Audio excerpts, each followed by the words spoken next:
अष्टम वेतन को नहीं एही दिन मिलिब आउ एक खुशी खबर। डीए एचआर और टीए रे हेब बड़ परिवर्तन द्विगुणित हेब दरमास। अष्टम वेतन को नहीं आसी आउ एक ताजा अपडेट। नवेम्बर 3 रे अष्टम वेतन कमिशनर सर्भर शतावरी टीओआर नहीं विज्ञप्ति प्रकाश पाइबा परे कर्मचारी और पेंशन भोगी मन में अनेक द्वंद्व देखादेवा सह अनेक प्रश्न उंकी मारुची। अष्टम वेतन रे केते प्रतिशत पेंशन वृद्धि हेब, पेंशन रे संस्कार पर नुआ पेंशन मिलिबो ना नहीं, सेहीपरि डीए एचआर और टीए रे परिवर्तन हेब कि नहीं, 2026 नुआ वर्षरु नुआ दरमा मिलिबो ना नहीं, एसबू द्वंद्व दूर करिवे अर्थमंत्री निर्मला सीतारमण।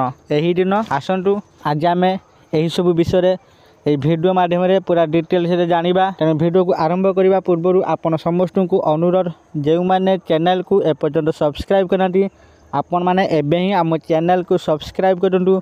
आ वीडियो भल लगे वीडियो को लाइक शेयर कमेंट करदे। तो चलतु डेरी न करी आज वीडियो को आरंभ करवा। संसदर शीत अधिवेशन डिसेम्बर 1 तारिख आरंभ होगा जाऊँगी।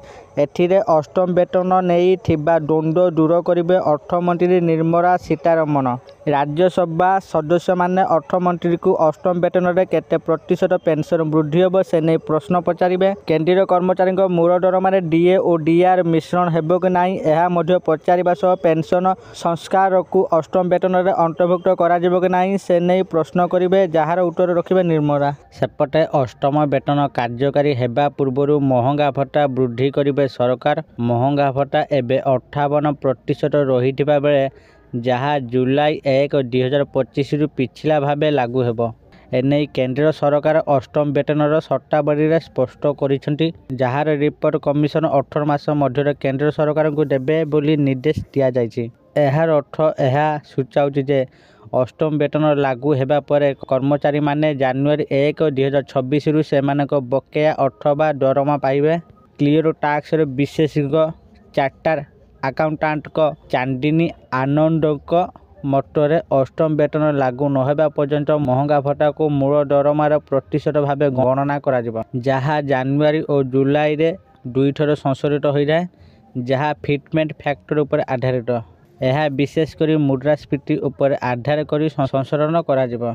अष्टम वेतन लागू हेबा परे महंगा भत्ता वृद्धि हेले कर्मचारी माने अधिक लाभवान हेबे। कमिशन महंगा भत्ता को मूल दरमा सहित अंतर्भुक्त करी एक नूतन दरमा गठन करिवे बोली से आकलन करछन्ति। महंगा भत्ता जहाँ एबे एक पृथक भत्ता भाव में गणा जाउची, ताहा कर्मचारी मौलिक दरमार एक अंश हेबो बोली से कहिसेंति। सेपटे एचआर और टीए डिसेम्बर 31 पर वृद्धि पाइबे बोली से मत रखिसेंति। हठात अष्टम वेतन लागू हेले कर्मचारी और पेंशन भोगी को मोटा अंकर दरमा मिलिबो बोली से अनुमान करुछन्ति, जहाँ कर्मचारी और पेंशन भोगी को आर्थिक स्थिति मजबूत करने सह जीवन शैली में बड़ परिवर्तन आनिब। किंतु एने सरकारी भाव कौन सूचना प्रदान करा जाय नहीं। आशा करुँच आपण मानकु आजिर एही अष्टम पेर ताजा अपडेट भिडियोटी निश्चित भाव में भल लगी। आपण माने भिडियो देखि सबुकिछि बुझी जाइथिबे कौन सबू निर्मला सीतारमण कहिसेंति। जदि आपण मानकु एही भिडियोटी भल लगी थाए दयाकोरी ए भिडियो को बहुत मात्रा लाइक शेयर और कमेंट करंतु। आ जो मैंने एपर्यंत आम चैनल को सब्सक्राइब करना आपण मानकु अनुरोध, आपण माने एबे ही आम चैनल को सब्सक्राइब करंतु। आज पई एतिकी फोन देखाबो आउ एक वीडियो रे। सेते पर्यंत मु दीपू आपण मानन थारु विदाय नउची। रहुची, धन्यवाद।